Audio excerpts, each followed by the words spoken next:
The biting cold of the Italian winter gnawed at Sylvestro Franchini, but it was not the chill that kept him from sleep.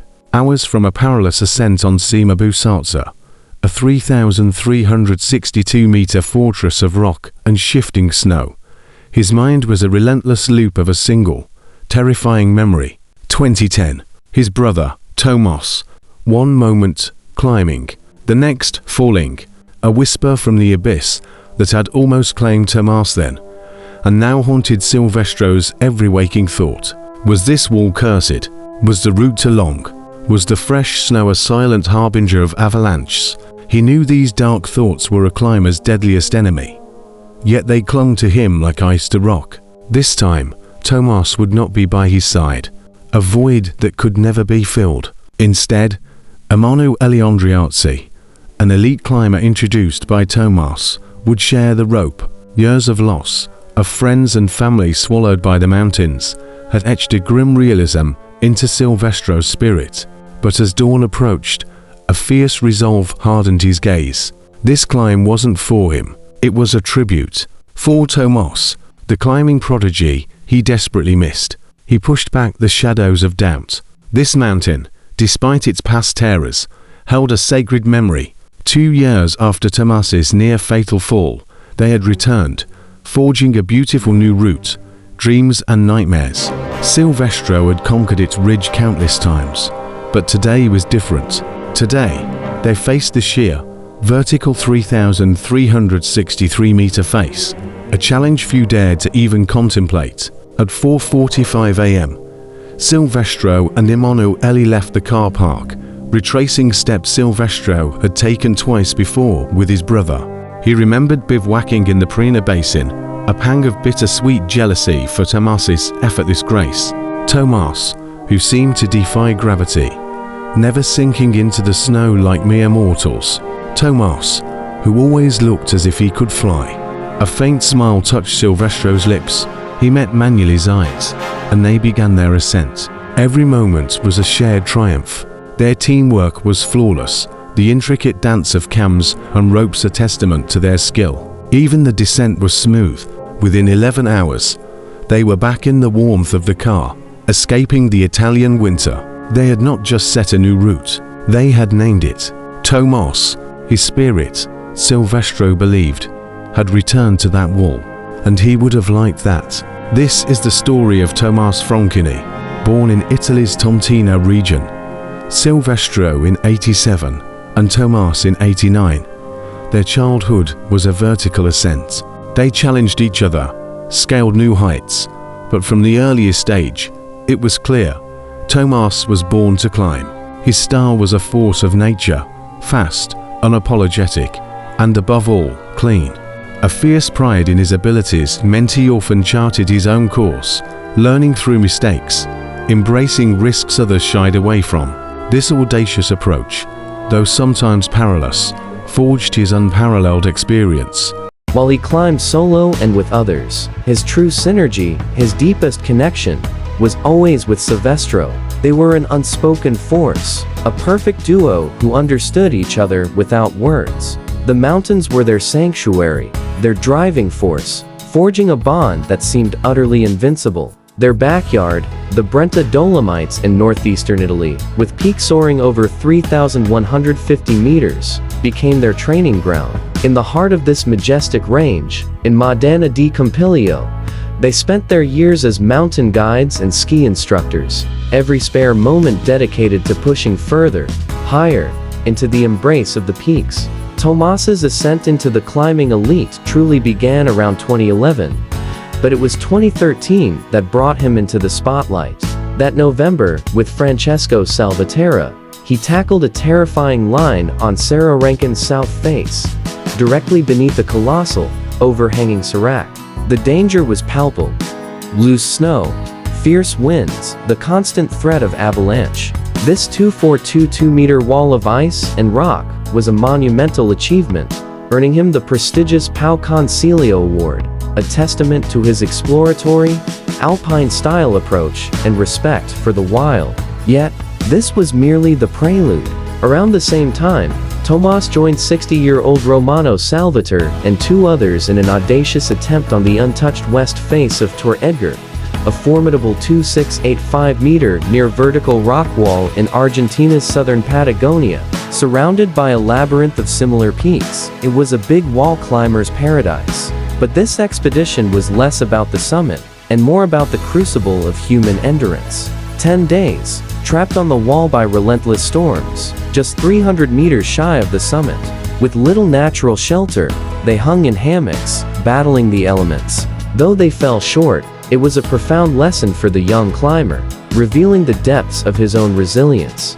The following year, on May 19, 2014, Tomas embarked on a solo endeavor that cemented his legend. He named his mixed line route on Cimitas's Antonio Apita pillar Allo del Brina, 550-meter pitch of W5+, V+, M4+. This was a magical fusion of rock, snow, and ice, born of the spring thaw. Armed with only a 60-meter rope, 5 ice screws, and a handful of micronuts, he navigated treacherous sections of snow, ice, and rock. His mastery of wall and ice climbing was now undeniable. Tomas Franchini was no longer just a climber, he was a local legend, his knowledge of the Brenta Dolomites unmatched.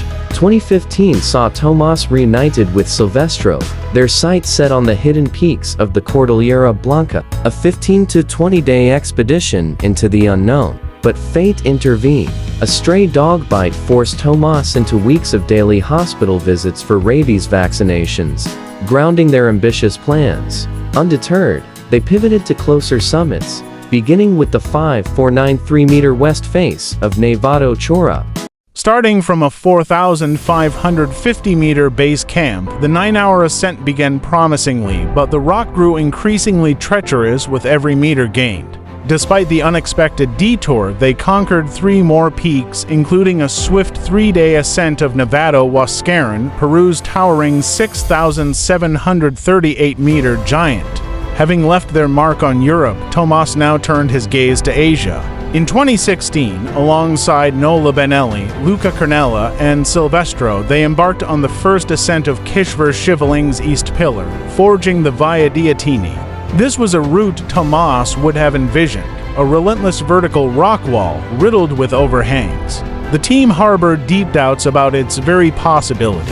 One terrifying night, a thunderous roar announced an avalanche, missing their tents by mere meters. The mountain itself seemed to fight back, fragile rock raining down, striking Sylvestro's head and Luca's shoulders. It was a brutal, high-risk battle. Days were lost to recovery, but their resolve remained unbroken. Against all odds, they found success in the most unlikely of places. 2017 unfolded with even greater triumphs for the Franchini brothers. January's relentless Patagonian weather grounded most climbing, but not them. A 2-day, 500-kilometer trek from El Chulten to El Chulten saw them team up with park ranger Mariano Ignacio Spizo. Together, they swiftly forged a new route on Sierra Colorado's west face. With more days to spare, the trio, armed with virtually no information, set their sights on the untouched southeast face of Serra Penitentes, reaching its unclimbed 2,771-meter northeast summit. Their gear was minimal: 1 tent, 1 sleeping bag, 3 days of food. Spizo, witnessing the mountain's sheer verticality, wisely chose to remain behind. At 2:30 a.m. on January 26th, the brothers began their ascent. Sylvestro's words paint the clearest picture: the wall was completely silent. They moved with chilling precision, avoiding rockfall, scaling the right side of the face, passed along goulet of waterfall ice, then mixed terrain and snow ramps. By 6 a.m., snow began to fall, and just after 8 a.m., they stood atop the northeast summit. Their new route, El Marrano. That October, Tomas joined a formidable expedition to China's Mount Edgar, an insidious 6,618-meter peak conquered only twice before. Its approach was a treacherous labyrinth of crevasses and steep slopes. Tomas's team aimed for the East Ridge. Days of acclimatization led to their October 17th push, but at 5,800 meters, the line proved too complex to dangerous. Both teams retreated. After a brief respite, a narrow weather window opened. They followed the 2003 Korean route and miraculously all reached the summit. A 40-day odyssey, a truly special climb. Returning home, Tomas reflected, this mountain has been attempted several times from different faces. It has always forced great and expert mountaineers from all over the world to abandon their attempts. I've come to the conclusion I climbed Mount Edgar, a difficult, complex, high, remote, and wild mountain. I climbed it alone at night, accompanied by the moon. Yes, perhaps I really did do something great. 2018 stands as one of his most breathtaking years. Tomas and Sylvestro traversed the 13 highest mountains in the Andes, all above 6,500 meters. A 43-day journey, every minute a testament to their shared passion, scaling vertical walls of snow, summiting peak after peak. Sylvestro recalled moments when the mountains seemed to resist their presence. Illuminated by the moon, they met each other's gaze, pushing higher, fueled by an adrenaline so intense, it became their very lifeblood. Nothing, it seemed, could stop Tomas. And there was still so much more. After such a monumental year, Tomas craved an even greater challenge. His gaze fell upon China's Lamosi, a 6,070-meter behemoth, its unclimbed east face shrouded in isolation. Locals rarely, if ever, ventured to its base, the path to it a mere whisper through thick forests, carved by occasional herb gatherers. Tomas, with climbing partner Pet Pro, began the arduous groundwork. For a month, 2 local farmers ferried their gear through relentless rain, a constant dampness that wore heavily on them, especially Pico. They carved a rudimentary base camp at 3,400 meters, a simple 3-man tent, their only refuge. No luxuries, no quick rescue. They were utterly alone. The ceaseless weather finally broke Pico's resolve. He departed, but not before helping Tomas establish a higher camp at 4,400 meters, stocked with essential gear. Yet, on that very same day, May 14th, the rain ceased. The sun broke through. Tomas faced a stark choice. His gear was 1,000 meters above him, but the weather window was fleeting. He chose the impossible, light alpine style. Only his crampons, ice axes, and a thin jacket, rope and harness, left behind. After finding a direct line to the southeastern face, he began his ascent just after midday. 7 hours later, he stood on the northeast ridge, then the summit. The view, the journey, this was special. Not just a world first, but a solo triumph, achieved without the conventional safety net. On his descent, a thick mist descended, disorienting him. He waited, hours, blurring into an eternity, before finally reaching base camp. 21 hours after he began, for Tomas, it was never about glory. His next actions proved it. While most would have ended their expedition there, Tomas, over the next few days, made 2 more ascents of unclimbed peaks on Lamosi's subsidiary spurs. One, a 5,000-meter summit, he named Petro Pico, a silent tribute to the friend without whom this impossible journey would never have begun. This audacious climb earned him a coveted mention on the Piat d'Or in 2020. 3 years later, in 2022, Tomas Franchini's name echoed through the climbing world once more. This time, the stage was Pakistan's Karakoram, a legendary range notorious for its brutal weather and deadly peaks, home to K2 itself.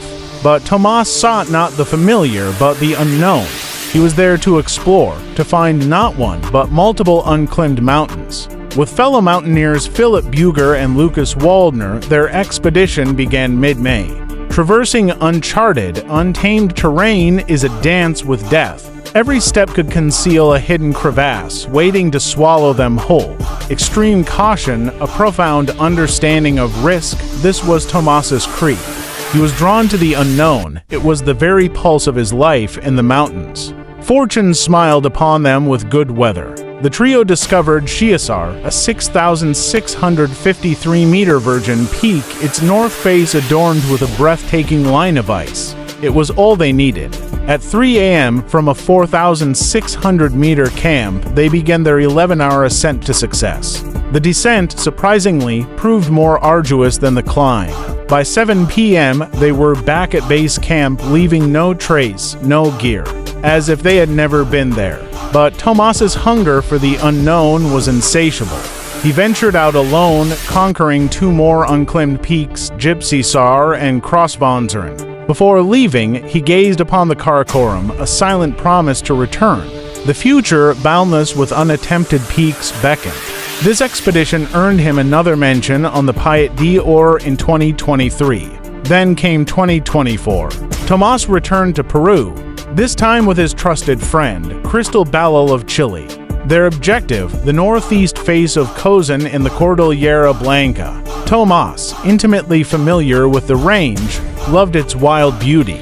On June 1st, they began their summit push, making steady progress. That night, they bivouacked on the mountain face, everything unfolding as planned. The morning of June 2nd dawned, filled with the promise of what lay ahead. As they prepared to move, Tomas stepped outside his tent onto a snow cornice, an overhang of compacted snow and rock. In an instant, it gave way. He fell. There was no stopping it. Kreisel watched, frozen in horror. He raised the alarm. A rescue party was swiftly assembled, but hope was a fragile thing. Tomas Franchini's body was found the next day. An extensive recovery mission successfully brought him home. Tomas Franchini. He was born to climb, destined to ascend with a relentless, pure, no-compromise approach. This video, in its brevity, cannot fully capture the staggering breadth of his achievements. His story is a tapestry woven with countless impossible feats. We urge you to delve deeper to discover the full, incredible scope of Tomas's life. As his brother, Sylvestro, would later say with a profound, aching wisdom, it was hard for rescuers to find you because they were searching on the ground. You have to look at the sky. He is now the skinny bird flying.